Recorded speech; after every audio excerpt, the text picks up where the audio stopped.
Thank you. I consider it an honor to be asked to be here tonight. Thank you very much. I started carving, I guess, when I was in 7th grade. I carved a little bit in high school and grade school and stuff like that, and then kind of put it away until about 20 years ago. And I went to a duck hunting show, and they had a carving show next to it, a waterfowl carving show. And I walked over there and I saw these waterfowl and I was just amazed. And I looked at them and I knew enough about woodworking because I do a lot of woodworking, cabinet making and everything. And I asked the person who had a one that really I liked, I said, you know, what kind of price do you put on this? And he told me, and I said, you know, considering the hours of work that you got in that's not outpriced at all. But I said, I can't really afford that. And I said, you know, if he can make one, why can't I?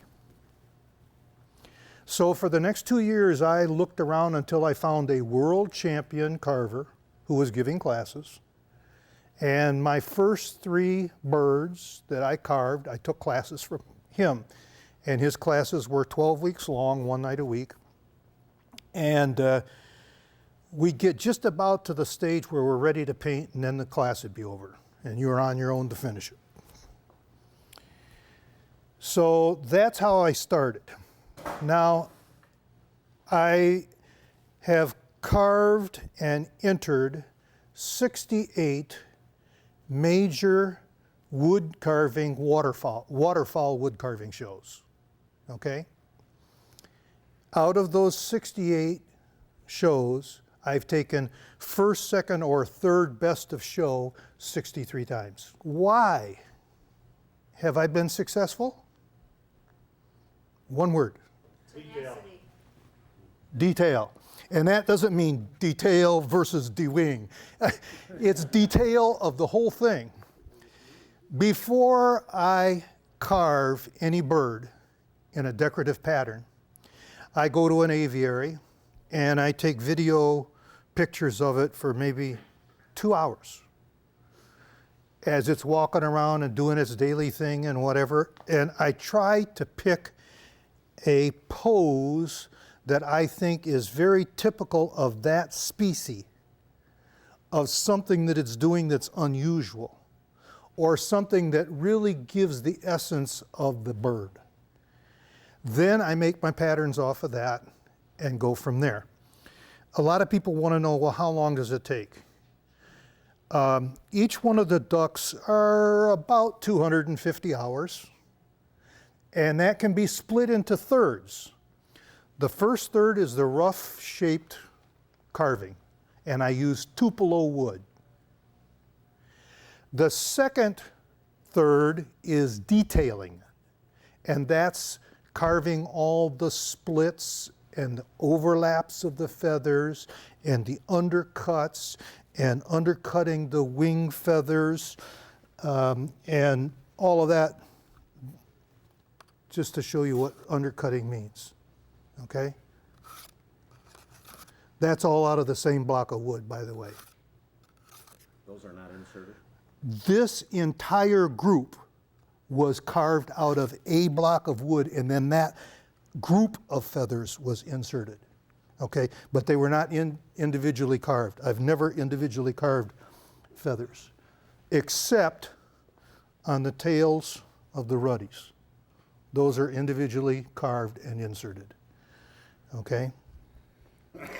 The wood burning is something that really makes the detail of your bird. First of all, I use a wood burner, and the first thing I do is I use a blade that's, the sharp part is down here and it's at about that angle, okay? And when I get a brand new blade, which is only about once every 5 years, I take it and I sharpen it. I sharpen it on 320 sandpaper until it's sharp enough to shave. I want that blade really sharp.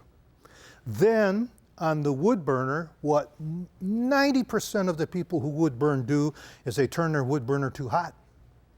That wood should never be discolored. If it is, it's just barely discolored. Okay?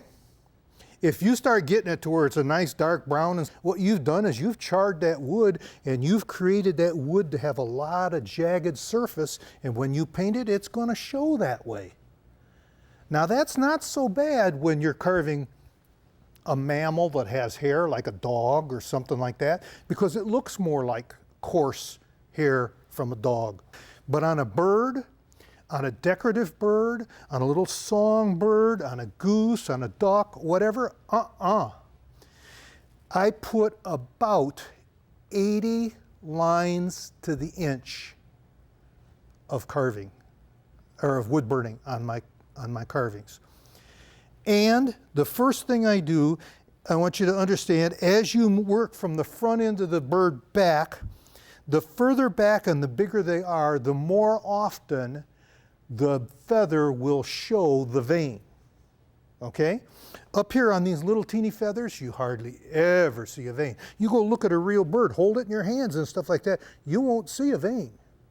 The vein is the center stem. Okay? That's the vein. All right? Then another thing, so back here I may put every other feather showing a vein, or I might even, of course on the wing feathers, the primary feathers and stuff, they all have, all those veins show because they're so big. But when I get up in here, they'll get fewer and fewer and fewer that show the veins until I get up here and I don't show them at all. Then after you get your vein, and when you put your vein, let's say this is the shape of your feather. You don't put a vein straight down like this. A beginner's problem with making a feather look real is they'll put a vein straight down like this, and then they'll come out like this with straight things that look like a Christmas tree upside down. That isn't the way you do it. Okay? Put a nice little curve to it. One time this way, one time the next way. Put a little curve to it on these feathers in here, okay? And then take your wood burner and start at the tip and make a little arc like this, and then make another one right next to it, and another one right next to it. And when I say right next to it, I mean right next to it, because you aren't going to get 80 in an inch if you don't put them pretty fine. Okay? When you do that, you get this texture. Then you do a lot of other things before you get to that wood burning point. You do what you call carving splits. Do you see this little dark right in here? That's where the feathers actually split. Birds have them all the time. That's why they preen. They put them back together. Okay? Then you can take one of those things and you can lap it over the top of the rest of the feather. See this right here? All those little things make it look real because that's the way they are. Okay? It's the detail that makes the difference. All of the birds are wood except for the eyes and the toenails. The toenails I made out of a little brass rod. The feet the feet and the legs are always inserted. They're not out of the original block. And when I carve the webbing, I carve it thin enough that when I hold it up to a light before I paint it, the light will show through the wood. They're that thin. Okay? Then all of the cross-hatching and all of the scales on the legs and stuff like that is all put in there with the wood burner. That's all wood burn. It takes me about 6 hours to make a leg. One leg. That's not painting. That's just making and wood burning the leg. okay? On the mouth of this shoveler, there's what we call lamia. It's little teeny pieces of, on a whale it'd be called baleen, okay? But it's really something that they use to strain the algae out of the water. And it looks like long little teeny parallel fibers hanging down like that. Those were all carved out of the original block of wood. Those are not inserted. And how did I do it? Well, I carved it the right shape down each side, forward and backward. Then I took my knife, and on this case, I did what I told you should never do. I turned it up nice and hot, turned it on the other side, and just pushed it all the way up, brought it back down, moved it over, pushed it up, brought it back down. Now, occasionally, you'll see something different about my birds that you don't see about most of the birds. Most of the birds, when you go to a show, sit on a table like this, right? And they got flat bottoms like this, right?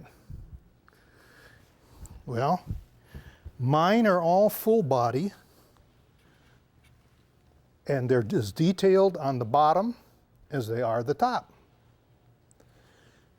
And so consequently, I don't have a place to put my name on most of them.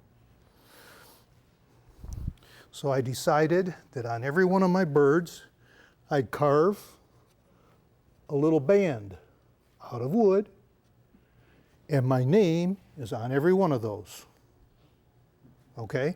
So all my birds that are my decorative birds are banded. Birds with power or with chisels? Or both? I start out with a bandsaw, then I'll use a draw shave or a hatchet or whatever and keep moving as much as I can, as fast as I can. Then I'll start with a die grinder and a great big Hagen carbide tipped burr that really is rough, and I'll bring it down to within maybe an 1/8 of an inch of where it belongs with that.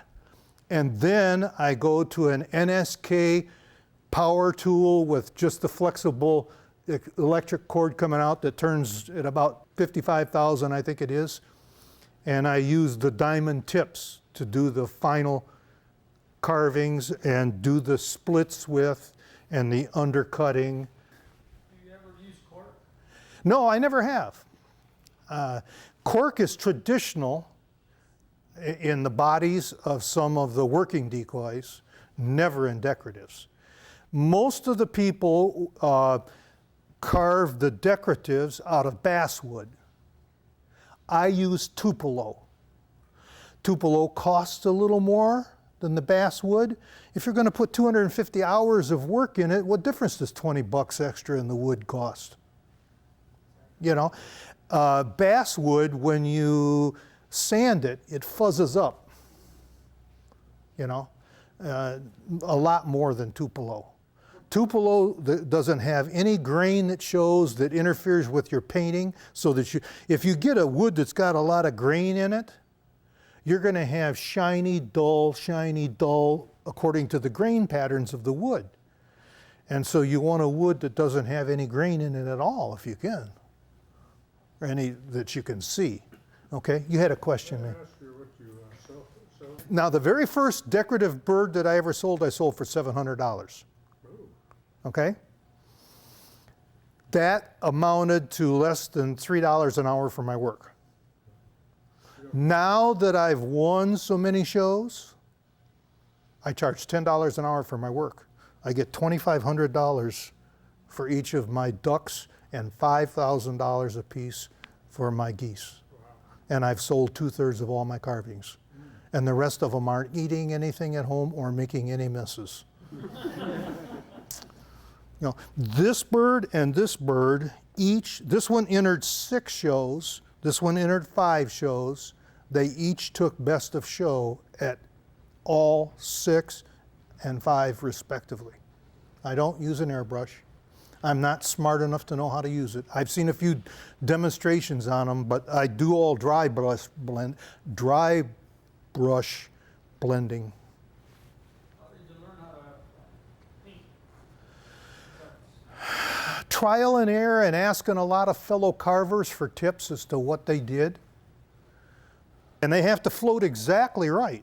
I mean, they can't float too high, they can't float too low, they can't tip to this side or that side or forward or back. So before I ever start painting them, and before I permanently insert the legs in the body, I put them in the water, and I usually cover them with a big sheet of saran wrap on the outside to try to keep the wood dry, a solid sheet. And I stick them on the water, and then if they're doing this, I go over and put a little more lead here, or if they're too high, I put a little lead to lower them. If they're too low, I go in there on the inside and hollow out a bunch, you know, and you get them until they're exactly the way you want them to float, and then you go ahead and put them together and paint them. These birds all hollow body. No, most of them are, I'll say at least 98% solid. The hooded merganser, when he's calling to his girlfriend, he'll swell up and puff out his chest with great big air sacs like this, and he'll throw his head back like this, and he'll open his mouth and he'll go cluck, cluck, cluck, cluck, cluck, cluck, cluck, cluck, cluck, cluck, cluck. And as he moves his head forward, his breast starts deflating. And so when I saw him doing that in the aviary, that's how I had to carve it. And with his mouth open and his tongue and his breast all puffed up, and he floats in that attitude right there, okay?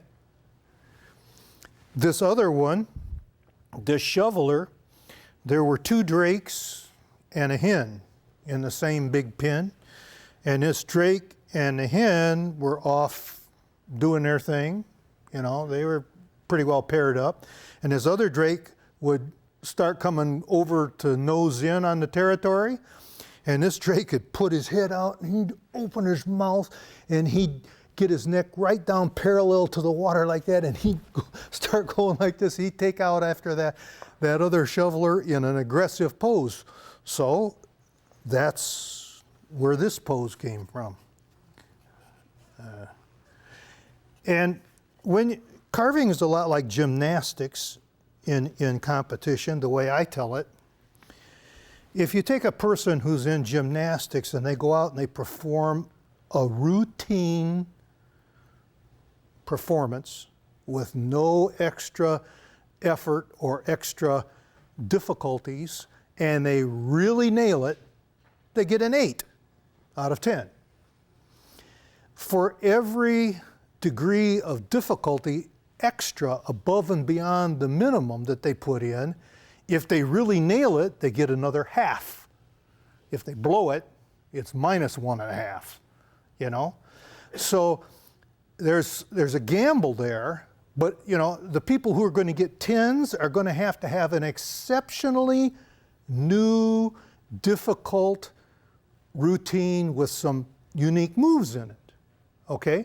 It's a lot the same here. If you go out and pull off a plain Jane position with the head straight forward and both of the wings tucked in and stuff like that, and you really nail it, you're going to get your 8.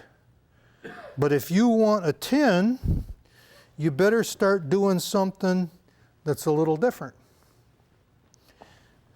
You better put in a little more detail. You better put in a little more time. You better get a pose or something that makes your bird unique, that catches that judge's eye. And then you gotta execute and do it finely and do it well. Yep. Usually I have a leg. Each leg is separate. The head is separate. All of the primaries on this side are a single piece of wood. All of them on this side are a single piece of wood. After I carved them, I just inserted them. Okay? None of these are inserts. They're all out of the original block of wood. All of these between my 2 fingers right now on the other side of primaries those were out of a single block of wood that were carved like that, and then that single block of wood inserted.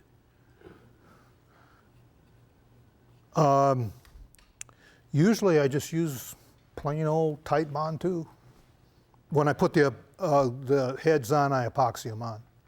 I carve a flat spot on the neck and a flat spot on the neck coming down from the head, and then I'll carve a half a donut on each one, and I'll put a dab of glue on the center of the donut, epoxy, put them together, hold them down tight, let it set up, and then fill the seam all the way around with wood filler.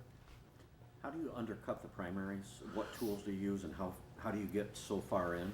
Okay, I have some rotary burrs that are extremely long and needle-nosed. They're probably 1 3/4 inches long, and at the thickest end of it, they're less than they're like 3/32 of an inch thick. That I use, that I go in, and you go in just a little bit at a time and keep going in like that. And then when I get as far as I can get with that tool, then I go in with my wood burner and take it back even further. Wood burning tips to do that with, or your own? No, I use Cold Craft wood burner, and they have 20, 30 different tips, different shapes, and I probably got 8 or 10 different ones, different shapes that I use. I've got one tip that goes out like this, and then it tips like this, because I got to go in. Sometimes when I get back in here to get back in and detail it, you know, I got to go in like this, but I got to have the wood burner pointing down, so I got to have that one with the tip burnt over. And you know, there's special ones that you got for certain areas like that, but I would say at least 95% of my wood burning is always done with that knife, that chisel blade. Even at the float, they still soft. Oh yeah, Tupelo is very light, and it's very buoyant. I've only had like one bird out of all the birds I've ever carved that I needed to get more weight out of. And I knew that before I put the head and neck on permanently, so I just went in the neck and went back in and kept hollowing it out until I got it to where it floated the way I wanted it to. Sometimes I'll take drills, and I'll go up through the hole in the legs, and I'll drill up into the body and drill a bunch of holes this way and that way. You'd be surprised how much weight you can take out that way.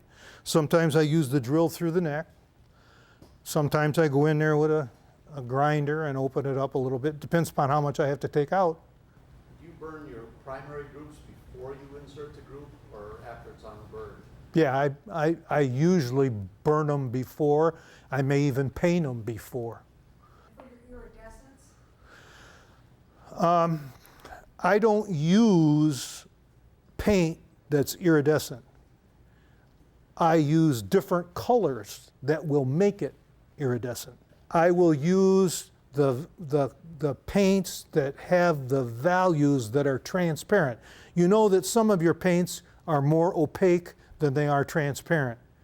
You have to use your transparents, you have to thin them down, and you have to use the right colors to bring them out. I use this bird, the bufflehead, has got a ton of different iridescent colors in its head, okay? It starts out with a real deep blue, and then it moves through an orange and into a red and into a yellow and into a green and back to a blue again. All of that coloring, there's a secret to it. When I start out, I underpaint it with a black. Then I go in and I paint all the lines that I want to show with a yellow, a bright yellow. Very fine, very thin, Then you go in with the color you want it to end up and paint on top of the yellow with that color, and that's how it gets that iridescence. If you paint that color on the black, you'd be painting 25 coats to get it to shine up that shiny. You know, it just won't do it. And you have to have the black underneath, or it just doesn't look right at all. You put a finished coat and you get it all done? No. I don't put any sealers on them. I do on the bill. On the bills I put a sealer, but not on the feathers. You use waterproof paint? I use acrylic paint. I use Liquitex. I use Josanya. I use I can never pronounce it. Permelba. Those three primarily, mostly Liquitex or Josanya. And I've even painted on jackets. I've painted scenes on jackets and thrown them through my washing machine 10, 12 times, and they still look good. The one thing you want to do is paint thin. Okay. You want to thin your paint down with the water. You don't want it real thick and gobby like an oil painter would, you know, leave paint there for texture. You don't want to do that. You prime the wood at all before you start painting? Yes. Yes, I use Kurt's waterfowl primer, but it's a very thin watery stuff, and you put it on like this and it seals the wood so that the stuff doesn't sink down in it. For the eyelids, I carve a little bump like that and then paint it. You don't put plastic or nothing in there, like putty or? Well, obviously, to put the glass eyes in, you have to make a round hole. And you put the eye in, then that makes it way too big, and you have to close it up. If that's what you call the eyelid, yes, I do that with a wood filler, and you put it in there, and then you carve almond-shaped opening for their eye, and you leave on the top of the lid a little bump for the eyelid, and then, yeah.